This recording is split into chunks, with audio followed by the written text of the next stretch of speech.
Hello everyone, मैं हूं सचिन और आप सबका बहुत बहुत स्वागत है मेरे इस यूट्यूब चैनल पे जहां हम लोग देख रहे हैं ब्लूजे। और ब्लूजे के आज के इस क्लास में हम लोग एक प्रोग्राम देखने वाले हैं। इस प्रोग्राम में हम लोगों को करना क्या है, इस प्रोग्राम में हम लोग क्या करेंगे, यूजर से एक नंबर लेंगे और ये चेक करके हम लोगों को दिखाना है कि वो नंबर एक परफेक्ट नंबर है या नहीं है। अब रहा सवाल कि आपके मन में अगर ये क्वेश्चन अराइज होगा कि परफेक्ट नंबर किसे कहते हैं, कौन सा नंबर परफेक्ट होगा और नहीं, ये हम लोग कैसे जानेंगे। तो उसके लिए मैं यहाँ पे दो नंबर ले रहा हूँ। एक नंबर मैं यहाँ पे ले रहा हूँ 6 और एक नंबर मैं यहाँ पे ले रहा हूँ 9। ठीक है। अब 6 का अगर मैं आपसे पूछूं कि 6 का फैक्टर बताइए, 6 को छोड़ के 6 का फैक्टर बताइए, 6 को छोड़ के मतलब वो नंबर को छोड़ दीजिए। तो आप कौन कौन सा बोलेंगे, 1 बोलेंगे, 2 बोलेंगे और 3 बोलेंगे। 6 भी उसका फैक्टर होगा, मगर मैंने आपसे कहा था कि उस नंबर को छोड़ के कौन कौन सा नंबर उस नंबर का फैक्टर है। उसी प्रकार से अगर 9 का हम लोग देखेंगे, फैक्टर निकाल पूछूंगा मैं कौन कौन सा इसका फैक्टर है, तो आप बोलेंगे 1 इसका फैक्टर है, 3 इसका फैक्टर है और 9 भी इसका फैक्टर है, मगर 9 नहीं लेना है। ठीक है। उसके बाद में फैक्टर का सम करना होगा हम लोगों को। तो यहाँ पे इसका सम अगर हम लोग करेंगे 1, 2 एंड 3, तो विच इज इक्वल टू 6। और यहाँ पे हम लोग जब सम कर रहे हैं, ये 9 का जो फैक्टर है इसका हो जा रहा 1 प्लस 4। ठीक है। इक्वल 1 प्लस 4 नहीं, 1 plus 3 which is equal to 4। तो अब दोनों में गौर करने वाली बात यह है कि देखिए इसका जो फैक्टर था वो नंबर के बराबर निकला, मतलब 6 निकला। 6 का ही फैक्टर था 1, 2, 3 और जब इनका सम किया गया तो वो 6 निकला। तो हम बोल सकते हैं कि ये एक परफेक्ट नंबर है, 6 इज ए परफेक्ट नंबर। मगर यहाँ पे जब 9 का फैक्टर निकाला गया और उनको जब जोड़ा गया तो 9 नहीं आया। तो इस कारणवश हम लोग कह सकते हैं कि ये नंबर जो है वो परफेक्ट नहीं है। अब इसी का जावा प्रोग्राम करना है हम लोगों को, किसमें, ब्लूजे में। ठीक है, तो चलिए करते हैं। तो कैसे करना है सब मैं उसी में बताऊंगा आप लोगों को। सबसे पहले तो न्यू क्लास लेना होता है, तो एक न्यू क्लास ले लेते हैं हम लोग ब्लूजे में। और उसके बाद यहाँ पे क्लास का नाम मैं दे देता हूँ परफेक्ट। उसके बाद में ओके। उसके बाद में अब इसको एडिटर में हम लोग यहाँ पे ओपन कर लेते हैं। और उसके बाद यहाँ पे जो कमेंट्स है इसको मैं डिलीट कर देता हूँ। और इस क्लास के अंदर में जो भी मेथड वगैरह बना हुआ है ये सबको भी मैं डिलीट कर देता हूँ। सबसे पहले मेन फंक्शन यहाँ पे हम लोग लिख लेते हैं, public static void main bracket open close string args bracket. उसके बाद में फिर यहाँ पे इस तरह से ऐसे करके अब यूजर से एक नंबर उठाना है ना, तो भाई उसके लिए स्कैनर क्लास का यूज करना होगा। तो उसके ऊपर में हम लोगों को इंपोर्ट भी तो करवाना होगा। तो यहाँ पे मैं लिखता हूँ इंपोर्ट। उसके बाद मैं लिखता हूँ जावा डॉट यूटिल डॉट फिर स्टार, दैट मीन्स ऑल। ठीक है। उसके बाद यहाँ पे हम लोग स्कैनर क्लास का एक ऑब्जेक्ट बना लेते हैं पहले, SCANNER स्कैनर। ऑब्जेक्ट का नाम मैं दे देता हूँ इनपुट। उसके बाद इक्वल टू, उसके बाद यहाँ लिख देता हूँ न्यू, उसके बाद फिर SCANNER स्कैनर, फिर ब्रैकेट ओपन क्लोज और इसके अंदर में SYSTEM सिस्टम डॉट इन हो गया। अब यहाँ पे एक वेरिएबल हम लोग लेंगे नम इक्वल टू, अब यूजर से हम लोगों को वैल्यू लेना है तो यहाँ लिखना होगा इनपुट डॉट नेक्स्ट INT। तो इस प्रकार से यूजर से हम लोग वैल्यू एक्सेप्ट कर लेंगे। जो भी यूजर टाइप करेगा वो वैल्यू NUM नम में स्टोर हो जाएगा। ओके। अब देखिए, अब इसका फैक्टर का सम चाहिए। तो यहाँ पे मैं एक वेरिएबल ले रहा हूँ f इक्वल टू 0। क्या, तो इसको कुछ ऐसे लिख देते हैं हम लोग, SOF सम ऑफ फैक्टर। ठीक है, ये हो गया शॉर्ट में sum of factor which is equal to 0। अभी उसका वैल्यू कितना है, 0 है। अब हम लोग क्या करेंगे, अब यहाँ पे हम लोग एक लूप चलाएंगे। अब ये लूप जो होगा, तो पहले कहाँ से शुरू करूंगा मैं, यहाँ पे एक INT वैल्यू ले लूंगा I इक्वल टू, उसके बाद 1। उसके बाद में यहाँ पे हम लोग को लिखना होगा I is less than equal to NUM num, मतलब जो भी नंबर बंदा दे रहा है। और उसके बाद में यहाँ पे I प्लस प्लस देन यहाँ पे हम लोग इसको ओपन करेंगे और क्लोज करेंगे इस तरह से। तो देखिए आपको फैक्टर निकालना मालूम होगा ना, कोई भी नंबर का फैक्टर कैसे निकालेंगे हम लोग, उस नंबर का रिमाइंडर, मतलब जैसे यहाँ पे आई मैंने लिया है 1 और ये जाएगा कहाँ तक, ये नम तक जाएगा, जो कि हम लोग नम तक, हाँ ठीक है नम तक ही मैं दिखा रहा हूँ। तो अभी आई में हमको क्या मिलेगा मैं यहाँ आपको प्रिंट करके दिखा देता हूँ पहले, देखिए है यहाँ पे हम लोग लिखते हैं SYSTEM system dot out dot PRINT print LN bracket open close.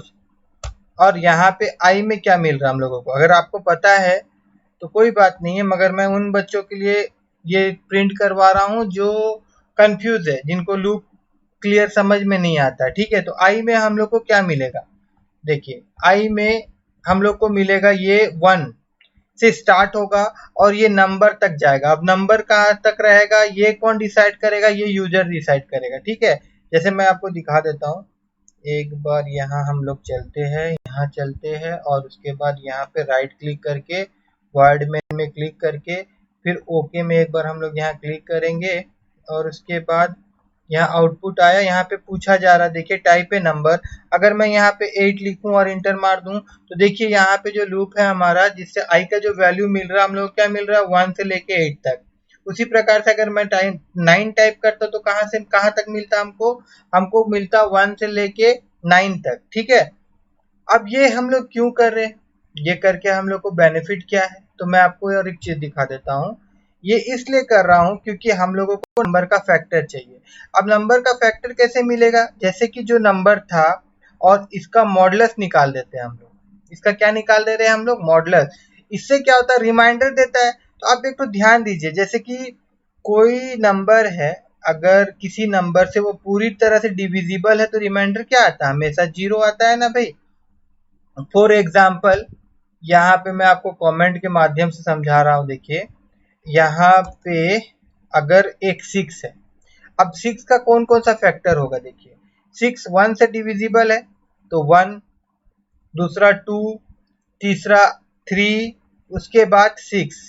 अब यहाँ पे 5 और 4 नहीं आएगा, क्यों नहीं आएगा, क्योंकि देखिए 6 को अगर हम लोग 5 से डिवाइड करते तो रिमाइंडर 1 मिलता है, 0 नहीं मिलता है। और 6 को अगर हम लोग 4 से डिवाइड करते तो रिमाइंडर हम लोग क्या मिलता है, 2 मिलता है, 0 नहीं मिलता है। मगर जो भी नंबर पूरा तरह से डिविजिबल होता है तो हमेशा हम लोगों को वो क्या देता है, 0 देता है। ठीक है, तो अगर इस तरह से अगर मैं लिखूं तो जहां जहां 0 आ रहा है, और यहाँ पे मैं साथ साथ आई को भी प्रिंट करवा दे रहा हूं, देखिए आई प्लस यहाँ पे आपका स्पेस दे दे रहा हूं मैं। ठीक है, और मैं इसको एक बार कंपाइल कर रहा हूं और फिर मैं समझा रहा हूं आपको। यहाँ वापस मैं लेके जाता हूं आपको और राइट क्लिक करता हूं और फिर वॉइड में यहाँ मेन में और फिर मैं यहाँ ओके करता हूं और इसको मैं क्लियर कर देता हूँ। ये प्रीवियस आउटपुट था, इसको क्लियर कर देता हूँ और उसके बाद यहाँ पे मैं यहाँ पे 6 लिख रहा हूँ, देखिए और फिर मैं इंटर मारता हूँ। तो यहाँ पे गौर करिएगा, देखिए 1 के सीधा सीधा में 0 मिला हमको, 1 का सीधा सीधा में हमको 0 मिला, 2 का सीधा सीधा में हम लोग को 0 मिला, 3 का सीधा सीधा में हमको 0 मिला, 4 का सीधा सीधा में 0 नहीं मिला, 5 का सीधा सीधा में 0 नहीं मिला, 6 का सीधा सीधा में 0 नहीं मिला, ऐसे 0 मिला। तो और अगर 6 का फैक्टर क्या क्या होता है अगर मैं पूछूं तो आप बोलेंगे 1 है, 2 है, 3 है और 6 खुद भी 6 का फैक्टर है। तो इससे हम लोग क्या समझ में आया कि हम लोग अगर मॉडुलस वाला यूज करें और उसको अगर हम इक्वल टू 0 से अगर कंपेयर करेंगे, ये कंडीशन अगर ट्रू होगा तो वो पर्टिकुलर नंबर उस नंबर का फैक्टर होगा। तो इस प्रकार से ये कंडीशन दे के अगर मैं इसको प्रिंट कराऊंगा तो ये 4 और 5 को प्रिंट नहीं करेगा, किसको किसको प्रिंट करेगा, 1 2 3 और 6 को प्रिंट करेगा। मतलब जो भी उस नंबर का फैक्टर है उसी को वो डिस्प्ले करवाएगा, है ना। चलिए इस चीज को मैं फिर आपको यहाँ प्रोग्राम के जरिए समझाता हूँ। यहाँ पे जो कंडीशन मैं यहाँ दे रहा था, इस जगह पे मैं सिंपल अगर लिख दूं if num modulus I equal to 0। ठीक है, अगर ऐसा होता है, अगर हमको 0 मिलता है तो ही आई का वैल्यू प्रिंट हो। अब ये वाला चीज को यहाँ से मैं काट देता हूँ खचाक और उसके बाद मैं यहाँ पे इसको पेस्ट कर देता हूँ। और यहाँ पे मैं सिर्फ आपको आई का वैल्यू दिखाता हूँ। यहाँ पे हम लोग इसको कंपाइल करते हैं और फिर से मैं आपको यहाँ ले जाता हूँ, फिर से यहाँ ले जाता हूँ और फिर से मैं इसको राइट क्लिक करता हूँ और फिर से वॉइड मेन में क्लिक करता हूँ, फिर से मैं यहाँ ओके करता हूँ और उसके बाद इसको फिर से मैं क्लियर करता हूँ और उसके बाद यहाँ पे मैं 6 ही लिखता हूँ और इंटर मारता हूँ। तो अब देखिए यहाँ पे 1 2 3 और 6 ये सारा नंबर हमको मिल रहा है जो इसका फैक्टर है, मगर परफेक्ट नंबर में हम लोग को 6 नहीं चाहिए। हम लोग को क्या नहीं चाहिए? 6 नहीं चाहिए। हम लोग को फिलहाल क्या चाहिए? 1 चाहिए, 2 चाहिए और 3 चाहिए। तो ये कैसे होगा? इसके लिए क्या करना होगा? कुछ नहीं करना होगा। यहाँ पे हम लोग जो कंडीशन दिए थे कि आई का वैल्यू जो होगा वो नम का लेस देन और इक्वल टू होगा, तो यहाँ पे इक्वल टू हटा देते, लेस देन रख देते। तो अब ये क्या देगा? देखिए ये हम लोगों को वो नंबर नहीं देगा, मतलब 7 है तो 7 नहीं देगा, 8 है तो 8 नहीं देगा, 9 है तो 9 नहीं देगा, उससे पहले जितना भी उसका फैक्टर है वो हमको देगा। चलिए एक बार वापस से फिर यहाँ चलते हैं। फिर मैं इसको एक बार राइट क्लिक करता हूँ, फिर यहाँ वर्ड मेन में क्लिक करता हूँ, फिर मैं यहाँ ओके करता हूँ और उसके बाद फिर एक बार मैं इसको क्लियर करता हूँ और उसके बाद फिर यहाँ आ जाते हैं और यहाँ पे मैं 6 लिखता हूँ और फिर मैं इंटर मारता हूँ।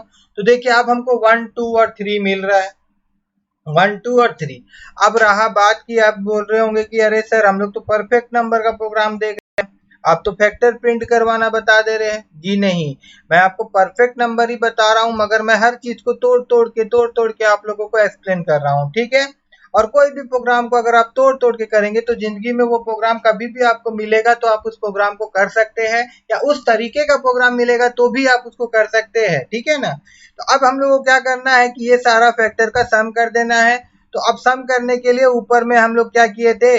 SOF नाम का एक वेरिएबल लिए थे जिसका इनिशियल वैल्यू हम लोग 0 रखे थे। अब सिंपली हम लोग को करना क्या है, यहाँ पे ये जो प्रिंट यहाँ पे हम लोग कर रहे थे, यहाँ प्रिंट ना करके ऊपर वाला जो वेरिएबल है s अंडरस्कोर o फिर underscore f equal to s underscore o underscore f प्लस आई कर देंगे। अब ये करेगा क्या? अगर आप सम किए हैं, अगर आप एक प्रोग्राम किए हैं कि 1 से लेके 5 तक सबको आप जोड़ के दिखाइए, तब आपको समझ में आ गया होगा भैया ये इक्वल टू 0 क्यों मैंने यहाँ लिखा और यहाँ पे इस तरह से मैंने क्यों लिखा। अगर नहीं भी आया है तो कोई बात नहीं। देखिए अभी थोड़ा देर पहले हम लोग देखे थे कि ये हम लोगों को क्या रिटर्न कर रहा था? 1 रिटर्न कर रहा था, 2 रिटर्न कर रहा था और 3 रिटर्न कर रहा था। तो अभी ये जो प्रोग्राम है यहाँ पे लिखने से होगा क्या? यहाँ पे SOF का जो वैल्यू है, इनिशियल वैल्यू जो है वो कितना है? वो है आपका 0। तो पहले क्या होगा? 0 प्लस 1 होगा। जब ये 0 प्लस 1 होगा तो SOF का वैल्यू क्या हो जाएगा? SOF का वैल्यू 1 हो जाएगा। तो सेकेंड टाइम फिर क्या हो जाएगा? S underscore O plus F equal to, फिर से ये चलेगा। देखिए एक बार ये चला, इसका वैल्यू कितना हो गया? SOF का वैल्यू कितना हो गया? आपका 1 हो गया, है ना। ये वाला लाइन ऑफ कोड का चलते 1 हो गया। और अब फिर से वो वाला चीज रिपीट होगा ना, दोबारा फिर से जब आई का दूसरा वैल्यू उसको मिलेगा और जब रिपीट होगा तो SOF का वैल्यू तो 1 था, प्लस फिर 2 हो जाएगा। तो दैट मीन्स ओवरऑल वैल्यू अब क्या हो जाएगा? 3 हो जाएगा। उसी प्रकार से फिर क्या होगा? SOF इक्वल टू SOF का वैल्यू कितना है? 3 है, प्लस अभी हम लोग को मिल क्या रहा है? 3 मिल रहा है। तो ओवरऑल वैल्यू क्या हो जाएगा? 6 हो जाएगा, ठीक है। और उसके बाद में तो कोई नंबर मिलेगा नहीं, क्योंकि देखिए 3 के बाद में 4 उसका फैक्टर है, नहीं है तो उसको नहीं लेगा। फिर 5, तो 5 उसका फैक्टर नहीं है तो वो नहीं लेगा। मतलब यहाँ पे जो आई का वैल्यू हम लोग को मिलेगा वो क्या क्या, देखिए ये आई मिलेगा। एक बार आई का वैल्यू हम लोग को 1 मिलेगा, उसके बाद 2 मिलेगा, उसके बाद 3 मिलेगा, है ना, उसके बाद 4 मिलेगा, उसके बाद 5 मिलेगा। मगर ये जो इसके अंदर में जो आई हम लोग को मिलेगा वो तो मिलेगा 1 2 और 3। ये 4 5 हम लोग को नहीं मिलेगा, क्योंकि हम लोगों ने एक कंडीशन लगा के रखा है यहाँ पे, ठीक है। तो SOF से क्या मिल जाएगा? हम लोग को सम मिल जाएगा। और हम लोग क्या करेंगे? उस सम को उठाने के बाद अब हम लोग नीचे में फिर से एक इफ का कंडीशन यहाँ लगा देंगे और यहाँ पे हम लोग लिखेंगे इफ NUM नंबर जो है वो अगर सम के साथ बराबर है, S_O_F इसके साथ बराबर है, तो भैया ये पर्टिकुलर नंबर जो है वो परफेक्ट नंबर है, वो परफेक्ट नंबर है, अदरवाइज वो परफेक्ट नंबर नहीं है। यहाँ पे हम लोग लिख देते हैं system dot out dot print ln bracket open close, और इसके अंदर में हम लोग लिख देते हैं नॉट परफेक्ट।